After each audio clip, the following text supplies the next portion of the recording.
Suster, frater, Bapak Ibu, saudara-saudari umat beriman yang terkasih dalam Kristus. Yang satu harus dilakukan, tetapi yang lain jangan diabaikan. Saudara-saudari yang terkasih, seringkali dalam kehidupan kita ada beberapa tawaran. Kadang-kadang kita mendapat tawaran untuk memenuhi kebutuhan pribadi, lalu mengabaikan tugas-tugas pelayanan. Apalagi kita di paroki ini, paroki kecil, yang tentu jumlah orang untuk melayani itu terbatas. Di satu sisi kita bisa juga terpancing, kenapa orang lain tidak ikut, kenapa harus saya? Kok mereka tidur santai, bangun tidak ada beban, kenapa harus saya yang bertanggung jawab? Dengan merasa seperti itu, maka kita lalu mengabaikan sebenarnya kita bisa. Sebenarnya kita mampu, ada waktu. Jangan sampai sabda Tuhan pada hari ini juga dialamatkan kepada kita yang sebenarnya punya waktu. Rumah kita dekat dengan gereja, jalan kaki saja. Tidak begitu banyak pengorbanan. Kalau orang di kota mungkin harus pakai motor, lampu merah segala macam, jaraknya lumayan jauh.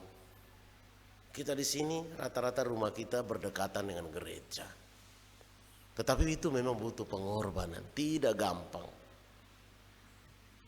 Tuhan pada hari ini mengatakan, celakalah kamu yang berusaha untuk memenuhi segala macam keegoisan pribadi. Sabda Tuhan ini kan bisa dialamatkan kepada siapa saja. Yesus mengingatkan kita bahwa satu harus dijalankan, tidur tentu harus cukup misalnya.